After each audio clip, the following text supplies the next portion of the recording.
भी जुड़ेंगे। तो आप सभी का इस खूबसूरत लाइन के साथ में और हमारे खास मुख्य अतिथि इस सेमिनार के श्री गौतम चटर्जी साहब, रिटायर IAS, तालियों से स्वागत करें।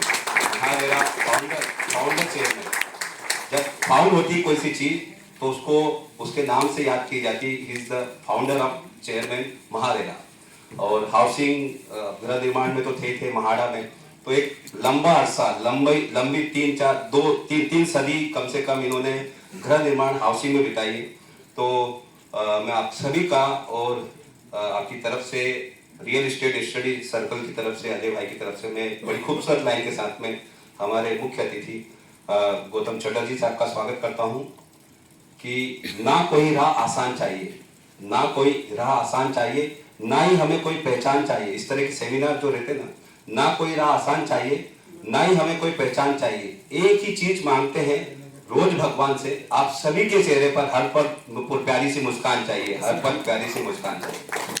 तो मुस्कान भरी लाइन के साथ में स्वागत है गौतम सर का और आप सभी लोगों का। और आज के जो मुख्य अतिथि हैं, मुख्य वक्ता हैं, हमारे साथ में मौजूद हैं। तेजस शाह जी हैं।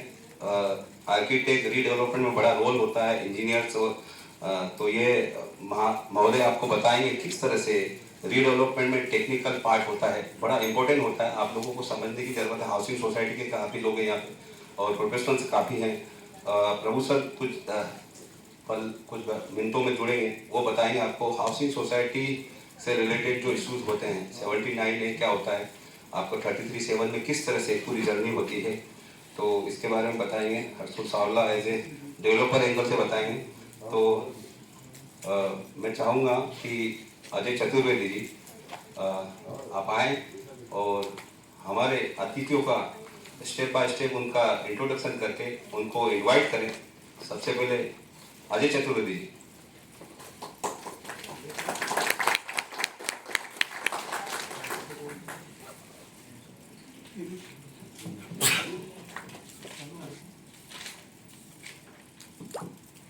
Good evening. On behalf of Real Estate Study Circle, we welcome all of you. Today we are privileged and we are very honored that Gautam Chatterjee sir, father of the RERA of India, is with us today. And it's a very proud moment for us. And sir has आशीर्वचन के लिए उनको जो sir ने last moon पे invite किया था, sir we are very happy that it enriches our knowledge and information. Society redevelopment का इस वक्त जो एफोरिया जो चालू है, जो इस वक्त बहुत बड़ा एक मूवमेंट चालू है बॉम्बे सिटी में, उसके ऊपर मैंने लास्ट मंथ हम लोगों ने रियल एस्टेट स्टडीज सर्कल ने एक B2B एक प्रोग्राम किया था, जिसमें कि professionally from the industry lot of people was came. उसमें we had 2 architects and 1 advocate and panel बहुत अच्छा था। टुडे स्पेसिफिकली काफ़ी डिमांड आई थी last time it was a paid seminar. So society redevelopment के जो मैनेजिंग कमेटी मेंबर्स हैं सोसाइटीज़ के, या लैंडलॉर्ड्स हैं, या तरह तरह के जो स्टेक होल्डर्स हैं, उनके लिए काफ़ी बड़ी एक डिमांड आई थी कि हमको एक इंफॉर्मेटिव सेमिनार चाहिए ल्यूसिड लैंग्वेज में, सिंपल लैंग्वेज में, कि हमको कैसे प्रोसीजर कैसे करना है। सोसाइटी रीडेवलपमेंट MC Act 1960 आपको मालूम ही है सबको, महाराष्ट्र कोऑपरेटिव सोसाइटी एक्ट के अंदर में सेक्शन 79A काफ़ी लोगों को पता भी है। लेकिन जो एक बहुत सा जो इसके 2 या 3 पार्ट्स हैं सोसाइटी रीडेवलपमेंट में। एक टेक्निकल साइड है जो DCPR 2034 का जो बहुत से लोग नहीं बता पाते हैं, जो काफ़ी सेमिनार्स वगैरह में उसका एक जो लैकिंग होता है, बिना फिजिबिलिटी रिपोर्ट के, टाइटल सर्टिफिकेट के, आपके जो ड्यू डिलीजेंस के बगैर वो कोई भी सोसाइटी रीडेवलपमेंट अधूरा रहता है। आपका जो प्रोसीजर है अंडर सेक्शन 79A में या 33/7B में अंदर DCPR 2034 के हिसाब से, तो उसका एक जो overall holistically first time real estate study circle इस प्रकार का एक ये आज एक एंडेवर है, हमारा ये कोशिश है कि आपको बहुत ही सिंपल लैंग्वेज में बताया जाए कि सोसाइटी डेवलपमेंट में जो चैलेंजेस हैं और उसका जो मिटिगेट करना है, जो उसकी जो रिस्क वगैरह है, उसके क्या सॉल्यूशंस हैं, तो एक्सपर्ट्स हैं हमारे साथ में। हमारा सर का तो अधिक आशीर्वचन है, गौतम सर का। हमारे साथ में रेडियस ग्रुप है जो पीएमसी कंसल्टेंट है, जो इस वक्त कम से कम 150+ सोसाइटीज़ को कंसल्टेंसी कर रहे हैं। ऑलमोस्ट राइट फ्रॉम LNT से लेके रायमंड से लेके काफ़ी उनका नेगोशिएशन, बड़ी से बड़ी कंपनी को नेगोशिएशन राइट फ्रॉम टाउन से लेके अप टू बोरीवली, उनके पास काफ़ी प्रपोजल्स हैं। तो practically we have invited those people, those who are practically doing the day and day night today's the implementation of the society redevelopment on ground level. काफ़ी मुश्किल से मैंने रमेश प्रभु साहब को इनवाइट किया है, उनका बहुत बिजी शेड्यूल है, is on the way. Tejas sir is a liaisoning consultant by profession, he is architect and उनके पास में बहुत अच्छा एक रिच 15-18 ईयर्स का एक्सपीरियंस है। एंड हर्षुल सावला जी जो क्रेडाई महाराष्ट्र के इज़ अ बिल्डर ऑल्सो। तो आज वो एक डिफरेंट एक बैलेंस व्यू देना चाहते हैं from the builders point of view. So we invited one advocate and one architect and sir का तो रिच एक्सपीरियंस है ही है, क्योंकि महारेरा का भी बहुत इम्पॉर्टेंट एक पार्ट है। अगर वो सेल्फ रिडेवलपमेंट में सोसाइटी जाती है तो इवन रीडेवलपमेंट में भी बिल्डर्स के साथ में आपका भी उसमें काफ़ी दायित्व आ जाता है, क्योंकि महारेरा ने पूरा सी चेंज किया है। जो सबसे बड़ा रियल एस्टेट में जो रिवोल्यूशन आया है वो 2016 आई थिंक सर बताएंगे, 17 में मेरे ख्याल से जब हुआ, उसके बाद में काफ़ी ट्रांसपेरेंसी आई है, काफ़ी जिम्मेदारी बढ़ी है, रिस्पॉन्सिबिलिटी आई है, और बहुत काफ़ी अच्छे कॉरपोरेट्स का जो भी आप देख रहे हैं, right from LNT to Shapoorji and Godrej to Hiranandani, जो ना रीडेवलपमेंट कभी नहीं टच करते थे, और रीडेवलपमेंट और ये जो छोटे प्रोजेक्ट्स के महारेरा के बाद जो ट्रांसपेरेंसी बढ़ी है, तो काफ़ी फंड्स भी आया है। बहुत अच्छा काफ़ी अच्छा एक हमको आज का जो प्रोग्राम है उसके हिसाब से आपको नॉट ओनली एजुकेट करना है, हमको मुझे जो रिक्वेस्ट आई है काफ़ी जो है वो क्वेश्चन आंसर की आई है, क्योंकि काफ़ी आप लोगों के कुछ अलग अलग चैलेंजिंग क्वेश्चंस हैं। हर अलग अलग सोसाइटीज़ के हर एक अलग अलग जोन में है, वेस्टर्न सबब में है, सेंट्रल सबब में है, और साउथ साइड में भी हैं, पर मोस्टली सबर्बन सोसाइटीज़ की जो प्रॉब्लम्स हैं, राइट फ्रॉम अभी जैसे TDR का है इशू, जो TDR काफ़ी महंगा हो चुका है, जैसे प्रीमियम्स हैं, प्रीमियम्स काफ़ी कॉस्टली हो चुके हैं, तो उसका जो इम्प्लीकेशंस है वो सोसाइटी के मेंबर्स को नहीं मालूम पड़ता है। जो चैलेंजेस है डेवलपर्स के उनको शायद नहीं मालूम पड़ते हैं, या उनको जो फंजिबल एसेट्स है कि खाली एक कैलकुलेशन मालूम हमको एक्स्ट्रा कितना मिलेगा। तो अपना जो रियल एस्टेट में ये जो सबसे बड़ा सेगमेंट है वो व्हाट्सएप यूनिवर्सिटी पे नहीं चलता है। गवर्नमेंट ऑफ महाराष्ट्र के जो DCPR के रूल हैं, जो MCX के रूल हैं, या जो भी everything is written, everything within the framework of the legal we have to implement the this process of redevelopment. उसी के लिए आज हमने ये बहुत इम्पोर्टेंट सेमिनार का किया है। It is basically for the common man, for the society members, those who are aggrieved, those who have some challenges, some questions, some guidance they need, some suggestion they need. So real estate study circle के ब्याह में हमने एक ये जो चालू किया था मुहिम 2017-18 की बात है। सर आ चुके हैं हमारे इस प्रोग्राम में। सर आप ये यहाँ पर आ चुके हैं। पहले महारेरा का पहला हमने किया था प्रोग्राम, प्रॉपर्टी कंसल्टेंट्स के लिए बहुत अच्छा प्रोग्राम किया था, सर का गाइडेंस में ही हमने इसको चालू किया था। So I invite India's you can say RERA के भीष्म पितामह बोल सकते हैं, हम फादर ऑफ रेरा बोल सकते हैं। हमारे तो एकोमोडेशन टाइम्स में सर ने बहुत गाइडेंस दिया है, सपोर्ट दिया है। I invite today's chief guest Shri Gautam Chatterjee to guide us from the MahaRERA point of view, from the redevelopment point of view, और whatever his views for us to share his views. सबसे पहले तो ये पूरे भरे हॉल में आप सभी लोग जो अपने डेवलपमेंट, सेल्फ रीडेवलपमेंट इस विषय में नॉलेज की जानकारी लेने के लिए आप आए हैं, उसके लिए सबसे पहले तो आपका अभिनंदन करता हूं, और उससे ज़्यादा मैं इस स्टडी सर्किल का अभिनंदन करना चाहूँगा चतुर्वेदी जी और उनकी टीम को। उन्होंने ये नॉलेज सेमिनार रखा है। मैं देख रहा था रियल एस्टेट स्टडी सर्कल में लिखा है नॉलेज इंफॉर्मेशन कम्युनिकेशन। और बेसिकली जब नॉलेज पूरी तरह से हमको प्राप्त नहीं हो पाता है, इंफॉर्मेशन फ्लो जब नहीं होता है, इंफॉर्मेशन एसिमेट्री होती है, जो इंफॉर्मेशन हमको चाहिए as owner of a land which is owned by the society, और हमको रीडेवलपमेंट जैसे एक विषय में हमको जाना है, तो कौन कौन सी इंफॉर्मेशन हमारे लिए आवश्यक होगा, कैसे हमको वो इंफॉर्मेशन कहाँ से मिलेगा, ऑथेंटिक इंफॉर्मेशन मिलेगा, और वो इंफॉर्मेशन हमको कम्युनिकेट होगा कि नहीं, ये मुझे लग रहा है इस स्टडी सेमिनार का, ये स्टडी सर्कल का ध्येय है, और उसको साध्य करने के लिए आज का ये सेमिनार है। मैं उसमें शामिल हो सका हूँ, उसके लिए मुझे हर्ष है। इसमें मैं आपको रेरा के बारे में शायद बताने की आवश्यकता नहीं हो, क्योंकि 7-8 साल से रेरा है, और रेरा आने से नहीं, इसके बारे में थोड़ा मैं प्रकाश डालूंगा, और मैं चाहूँगा कि आप उसमें अपना विचार हमको दें। आज के सेमिनार में आपके टेक्निकल स्पीकर्स हैं जो आपको FSI मतलब DCPR 34 जो कि UDCPR है for the rest of Maharashtra, लेकिन मुंबई की बात कर रहे हैं मैं, तो DCPR 34 का चैप्टर 6 में कौन सा FSI कितना अवेलेबल है, फंजिबल एरिया क्या है, इस बारे में आपको बताएंगे।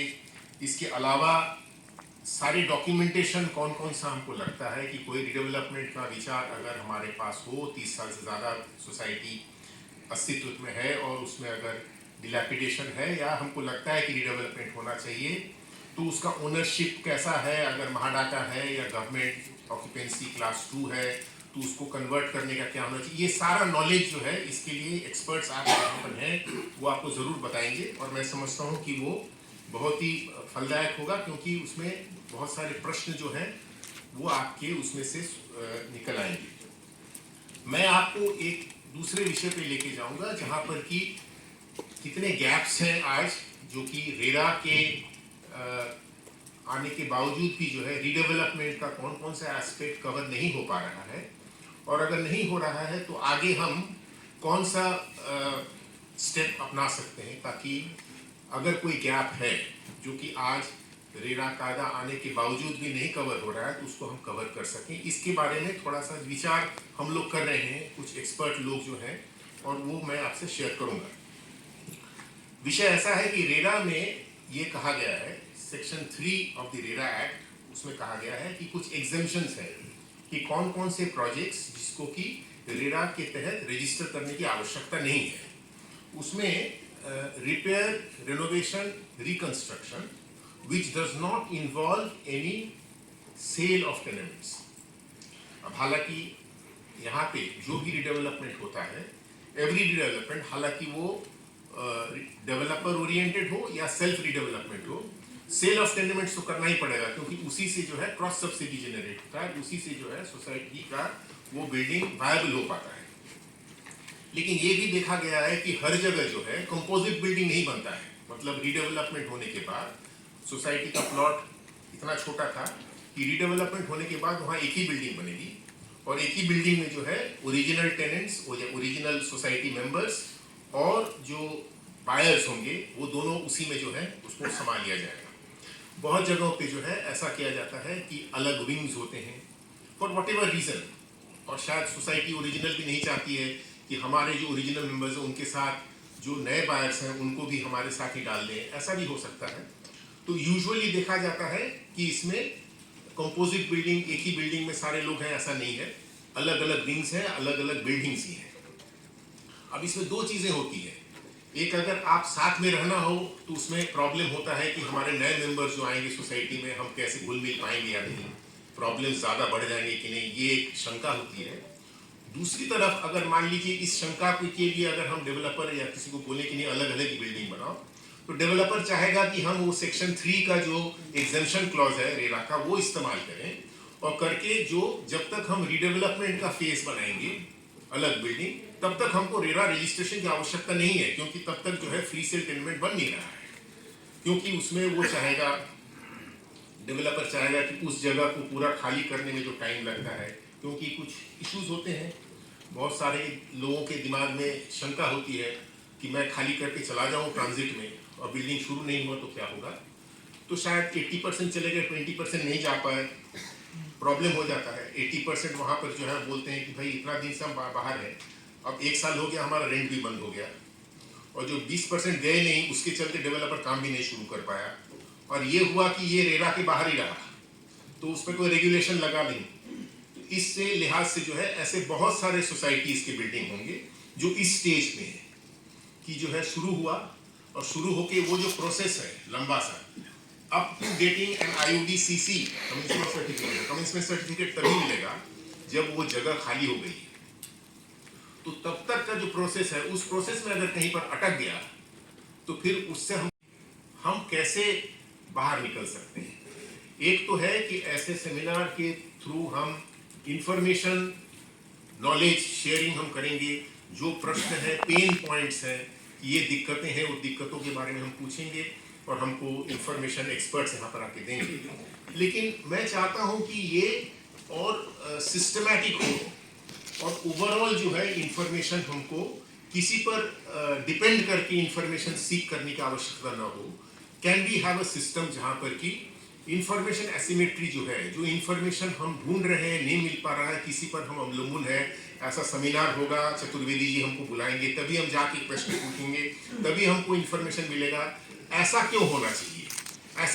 ऐसा दूसरा कोई मेथड हो सकता है जिसमें कि सारा इंफॉर्मेशन हमको कहीं पे, जैसा आज महारेरा के वेब पोर्टल में जो रजिस्टर्ड प्रोजेक्ट्स हैं, अगर कोई बायर है, उसको कोई खरीदना है, तो वो वहाँ पर जाके चेक कर सकता है कि वो डेवलप प्रोजेक्ट रजिस्टर्ड है या नहीं, उसके सारे फीचर्स क्या हैं, उसमें कोई लिटिगेशन है या नहीं। बहुत सारी फीचर्स उसमें जो है 116 पैरामीटर्स में इंफॉर्मेशन उसमें से आप वो ले सकते हैं।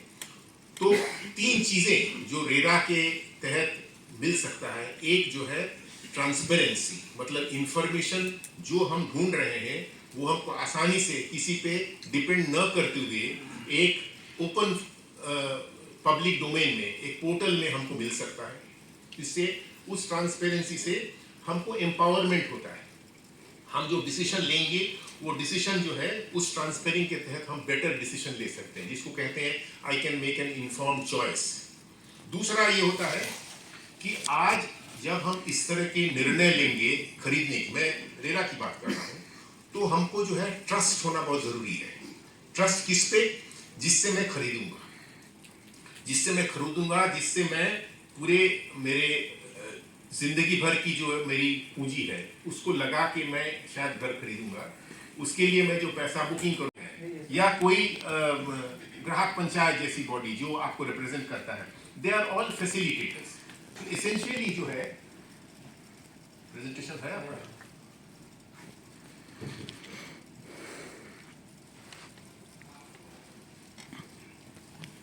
होल्डर्स है रीडेवलपमेंट की। जितने सारे स्टेक होल्डर्स है, सबसे इंपॉर्टेंट स्टेक होल्डर आप हैं जो कि सर्विस टेकर। हमको सर्विस चाहिए, हम ओनर हैं, हमारा प्लॉट है, हमारी प्रॉपर्टी है, हम उसको डेवलप करना चाहते हैं।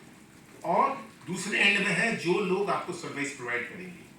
तो ये जो है, can we think of creating a forum और मे बी अ फेडरेशन, जिसको कह सकते हैं, of all the stakeholders associations, and then think of that forum or association which could be a Section 8 company under,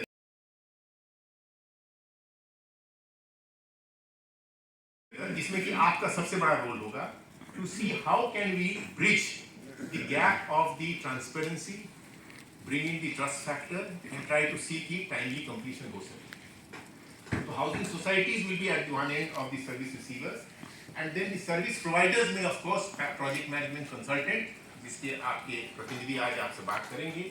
development managers आते हैं जबकि self redevelopment होता है। डेवलपर्स जब डेवलपर ओरिएंटेड प्रोजेक्ट होता है। लॉयर्स लगते हैं क्योंकि बहुत सारे लीगल डॉक्यूमेंटेशन आपको नहीं चाहिए ज़मीन के बारे में और एग्रीमेंट्स के बारे में। बहुत सारे एग्रीमेंट्स होगा, परमानेंट ऑल्टरनेट अकोमोडेशन एग्रीमेंट से लेकर बहुत सारे एग्रीमेंट्स करने होंगे। आर्किटेक्ट्स तो सही ही चाहिए क्योंकि आपका सारा कुछ जो है वो आर्किटेक्ट शायद PMC होकर भी आपके पास आ सकता है, लेकिन सारा डिजाइनिंग और एवरीथिंग आर्किटेक्ट की तरफ होगा। चार्टर्ड अकाउंटेंट आपका फिनेंशियल्स क्या है, प्रॉफिटेबिलिटी क्या है नहीं है, उसको कैलकुलेट करने के लिए। सप्लायर्स बहुत सारे होंगे, सेल्फ रीडेवलपमेंट अगर आपका है तो आप शायद डील करेंगे directly with suppliers so that you get the best supply of material. Engineers होंगे for of course the quality of the construction everything. There are some third party monitoring companies also, वो भी शायद आप चाहेंगे कि हाँ ऐसा कोई हो थर्ड पार्टी मॉनिटरिंग जो देखे कि अगर हमने प्रोजेक्ट हैंडओवर कर दिया डेवलपर को, हम चाहे शिफ्ट हो गए ट्रांजिट कैंप में, काम ठीक तरह से चल रहा है कि नहीं, सारे प्रोसेसेस को ठीक तरह से मैनेज किया जा रहा है कि नहीं, there is someone who is overseeing that, and through transparency processes ठीक हो रहे हैं कि नहीं, वो इंफॉर्मेशन हमारे थ्रू सोशल मीडिया और थ्रू मोबाइल हमारे पास आ पा रहा है कि नहीं। ट्रेड मीडिएटर्स बहुत सारे इसमें जो है इशू कहीं पर जाके अटक जाते हैं। अगर मान लीजिए एक हम बोलें कि पूरा रीडेवलपमेंट प्रोसेस या सेल्फ रीडेवलपमेंट को हम अगर ब्रेक डाउन करें right from the first meeting, जबकि जनरल बॉडी मीट करके डिसाइड करेगी हमको रीडेवलपमेंट जाना है, उस प्रोसेस से लेकर फाइनली ऑक्यूपेंसी सर्टिफिकेट तक जब हम वापस आएंगे अपने बिल्डिंग में, नए बिल्डिंग में, ये पूरे प्रोसेस को अगर हम कहें कि this can be divided just for an example into 15 different parts. पहला जो सोसाइटी उसको जो है इमीडिएटली उसको स्टेजेस ऑफ रीडेवलपमेंट है, इसमें हमने 12 इसको ये किया है कि जो 30 इयर्स प्लस है स्ट्रक्चरल ऑडिट आप करेंगे, स्पेशल जनरल बॉडी मीटिंग करेंगे, कंसेंट लेंगे, अपॉइंटमेंट ऑफ आर्किटेक्ट पीएमसी होगा, फिर collection coalition of various documents. मैंने कहा बहुत सारे डॉक्यूमेंटेशन की आवश्यकता है, उसी समय जो है आपको कुछ सर्विस प्रोवाइडर्स की आवश्यकता होगी to get all the information about कौन कौन से डॉक्यूमेंट्स चाहिए, कितना डेटेड होना चाहिए, कितना करेंट होना चाहिए। फिर आप फाइनेंशियल इंस्टीट्यूशन के साथ आप बात करेंगे कि इसका फंडिंग कैसे हो पाएगा। हाउसिंग फेडरेशन की तरफ आप देखेंगे इसको गाइडेंस हमको और कैसे मिल सकता है। फिर आप शॉर्ट लिस्टिंग करेंगे of legal professionals and all other type of professionals, किसको हम खरीद लेंगे, उसका इंफॉर्मेशन हमारे पास है कि नहीं, हमारा पॉकेट वो अलाउ करता है कि नहीं, कौन सा वकील कितना चार्ज करेगा हमारे इंफॉर्मेशन हमको देने के लिए, कौन सा आर्किटेक्ट, कौन सा पीएमसी हमको at what rate, what are his credentials, वो पिछले 5 सालों में कितना काम सक्सेसफुली कर चुका है, कितना उसका प्रोजेक्ट अटक गया है नहीं गया है, ये सारा इंफॉर्मेशन हमको अगर मिल पाए तो आप ये सोचिए कि कितना हमारे लिए आसान हो जाएगा टू शॉर्टलिस्ट कि कौन से 4-5 ऐसे आर्किटेक्ट हैं जिनको हम शॉर्टलिस्ट करें, जिसके फिर हम टेंडरिंग की प्रोसेस के थ्रू उससे हम जो है आइडेंटिफाई करेंगे कि इसके साथ हमको आगे लेके जाना है। फिर floating of RFP tender, selection of the correct developer या डेवलपमेंट मैनेजर, फिर legal waiting of all the document जैसे मैंने कहा, एंड फाइनली जो है लीडिंग अप टू दी ओसी। तो ये सारे जो प्रोसेसेस हैं जो कि यहाँ पर 12 मैंने डाले हैं, इसको आप फर्दर ब्रेक डाउन कर सकते हैं of every process and think of this कि if we can bring in more professionalism in this, in the sense कि हर प्रोसेस को अगर हम कहें इसका जो टाइमलाइन है इस प्रोसेस को कंप्लीट होने के लिए ये 3 महीने 90 दिन में होना चाहिए, ये 6 महीने में होना चाहिए जनरली, प्लस माइनस कुछ। और अगर ऐसा कुछ सिस्टम हो जिससे कि ट्रांसपेरेंटली हर सोसाइटी के मेंबर को ये पता चले कि ये प्रोसेस उस टाइमलाइन में हो रहा है या नहीं, ये हमको जो है इंफॉर्मेशन कहीं पर मिल सकता है। और अगर नहीं हो रहा है मतलब कहीं something has gone wrong. Something has gone wrong मतलब कोई 2 स्टेक होल्डर्स में शायद अनबन हो गई है या जो है पॉइंट ऑफ डिफरेंस हो गया है, जो कि अक्सर होता है किसी कारण से जो है कहीं गाड़ी जाके अटक गई, शायद वो सोसाइटी के एक member with the managing committee भी हो सकता है। मैं बोल रहा हूँ एनी 2 स्टेक होल्डर्स के बीच में अनबन है, तो अनबन को तो सॉर्ट आउट करना पड़ेगा। उसको तो हर चीज को आप कोर्ट ऑफ लॉ में ले जाके नहीं करना चाहेंगे, उसको सॉर्ट आउट करने के लिए आज mediation act is an order of the day. 2021 में मीडिएशन एक्ट अप्रूव हो गया है, जो कि महारेरा में हम करते थे कंसिलिएशन, क्योंकि आर्बिट्रेशन कंसिलिएशन एक्ट के रेरा एक्ट में वो प्रोवाइडेड है। अगर यहाँ पर रेरा एक्ट हम नहीं लगा पा रहे हैं तो मीडिएशन एक्ट हमारे पास है। आज हमारे पास ट्रेन मीडिएटर्स हैं, और we can go ahead also, train mediators भी हैं। तो वहां पे ट्रेन मीडिएटर्स के पास can be request the 2 warning parties कि आप इसको मीडिएशन में लेके जाएं और देखें यहाँ पर रिजॉल्व होता है कि नहीं। अगर रिजॉल्व हो पाता है तो अच्छी बात है, क्योंकि mediation is a voluntary process. दोनों एग्री करने चाहिए कि हाँ ठीक है, ये मैं एक कदम आगे जाता हूँ, एक कदम पीछे आता हूँ और इसको जो है रिजॉल्व करते हैं। अक्सर देखा गया, मैं अपने अनुभव से बोल रहा हूँ, महारेरा में जब हम कंसीलिएशन हमने शुरू की और जब इस तरह के प्रॉब्लम्स थे दो के बीच और जब आते थे, तो पूना में 85% था हमारा सक्सेस रेट। मतलब 8.5 cases out of 10 cases used to get resolved amicably between the two. Mumbai में ये 7 आउट ऑफ 10 था, which is very good.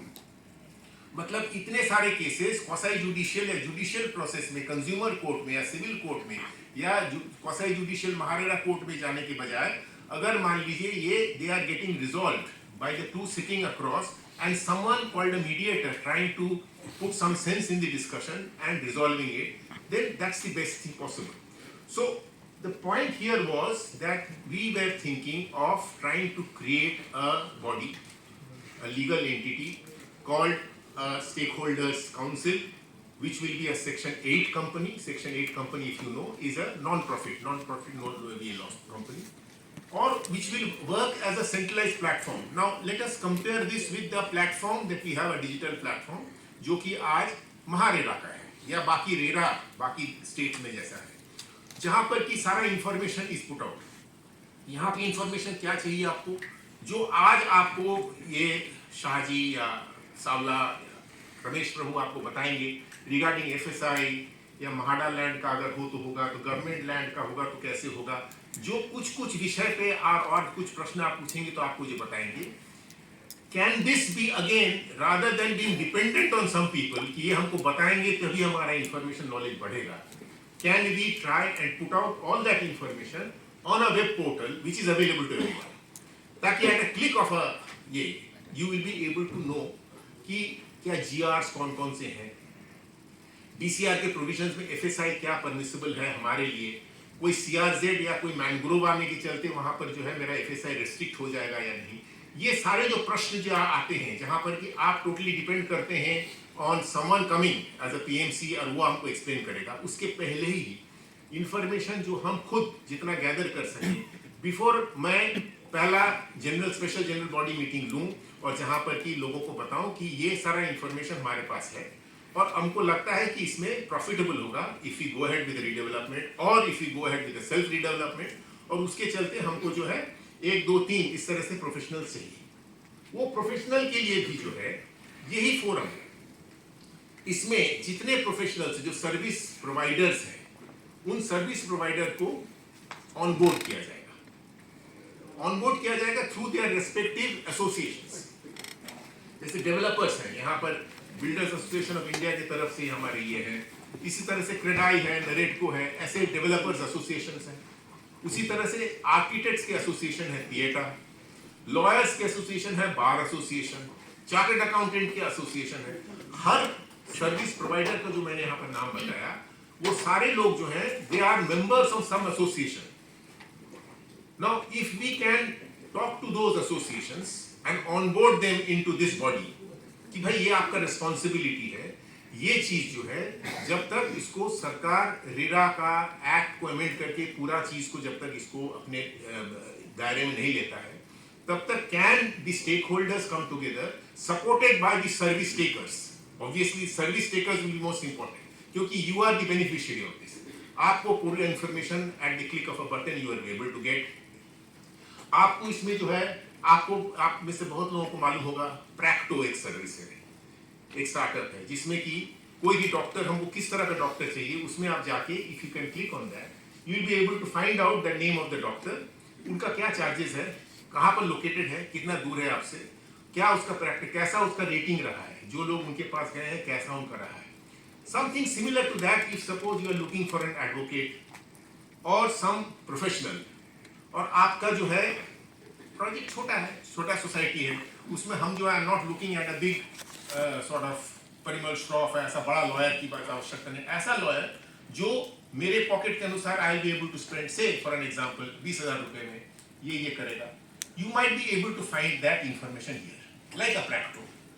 You can then shortlist and then इस ट्रांसपेरेंसी से क्या होगा, जो कुछ परसेप्शन होता है सोसाइटी के कुछ मेंबर्स के मन में कि जब कोई डिसीजन हमारे सोसाइटी के ऑफिस बेयरर्स, चेयरमैन, सेक्रेटरी लेते हैं तो उस डिसीजन के पीछे कोई जो है दूसरा इंटरेस्ट भी होता है, ऐसा अगर परसेप्शन हो वो परसेप्शन दूर होगा। क्योंकि आप बता पाएंगे कि सारी चीजों के पीछे ट्रांसपेरेंसी है। कोई भी हम शॉर्टलिस्ट करते हैं प्रोफेशनल की, तो वो हम कर रहे हैं on the basis of the merit of that person. तो इस तरह से जो है सारे प्रोफेशनल्स का ऑनबोर्डिंग अगर किया जाए, जिसका इंफॉर्मेशन यहाँ पर अवेलेबल होगा। और जैसा मैंने कहा प्रोसेस, मैंने 12 प्रोसेस आपको गिनाया, लेकिन इसको और हम ब्रेक डाउन करेंगे into processes, which every process, micro process कितने टाइम में हो सकता है, and trying to monitor that in the manner कि हर प्रोसेस जब आप ऑनबोर्ड करेंगे, आप ऑनबोर्ड करेंगे एज अ सोसाइटी, और आपने किसी एक पीएमसी को किया है, वो भी ऑनबोर्ड करेगा। तो जैसे जैसे कोई भी प्रोसेस कंप्लीट होगा, तो वो मेंबर उसको अपना इंफॉर्मेशन अपलोड करेगा वेब पोर्टल में। और अगर वो किया नहीं और प्रोसेस का टाइमलाइन अगर निकल गया, तो वो रेड फ्लैग होगा। जो पोर्टल चलाएंगे उनको पता चलेगा कि यहाँ पर लगता है कुछ गड़बड़ हो रहा है, जिस टाइम में होना चाहिए था नहीं हो रहा है। Then one can go into that to find solution to that, कि कैसे उसको रिजॉल्व करें। शायद उसमें कोई इश्यूज आ रहे हैं, उसको रिजॉल्व करना चाहिए। इसमें रेटिंग मैकेनिज्म ऐसा होगा कि जैसे आपकी खुशी हुई उस जिस प्रोफेशनल को आपने हायर किया, उसने परफॉर्म किया, तो you might give him 4.5 out of 5 या 5 आउट ऑफ 5। और इस तरह से उनका भी रेपुटेशन में जिस बात चलते, उनको भी लगेगा कि हाँ, मुझे जो है अच्छा रेटिंग मिल रहा है। जैसे अभी बताया गया, इन्होंने 50 पीएमसी जैसे प्रोजेक्ट किए हैं, ये अभी बताएंगे आपको। लेकिन ये इस तरह से इस हॉल में जितने लोग हैं, इन तक ही सीमित रहा। यहाँ पर जब इंफॉर्मेशन होगा तो वो जग जाहिर होगा। सारे लोग जो है आपके वेब पोर्टल से जुड़े हुए हैं, उन सबको जो है ये इंफॉर्मेशन मिलेगा at a click of a button, because you have onboarded yourself. इसके अलावा जो भी इसमें ऑनबोर्डिंग करेंगे, उनका कुछ डूज एंड डोंट्स होगा, क्या आपको करना है, क्या नहीं करना है। अगर आपने नहीं किया तो उसके ऊपर जो है कुछ देख रेख करना पड़ेगा। मॉनिटरिंग मैकेनिज्म मैंने आपको एक्सप्लेन ही किया।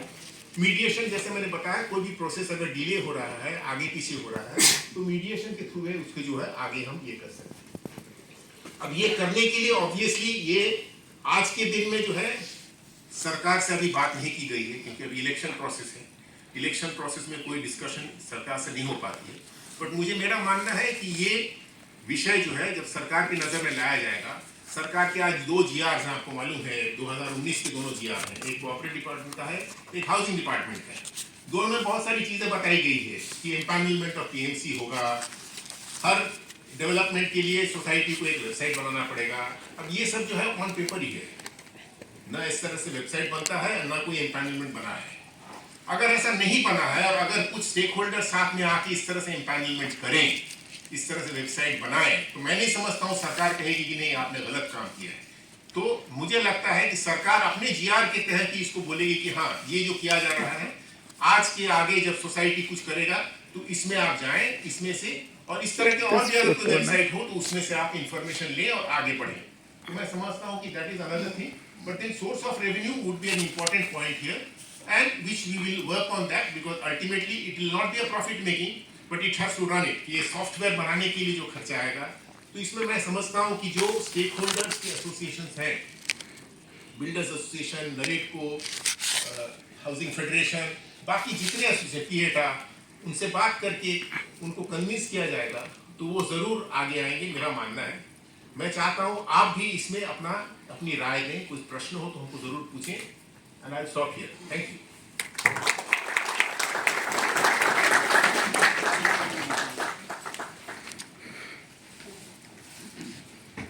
Request Abhishek Chaturvedi, Director with me, Research Circle, to facilitate, sir.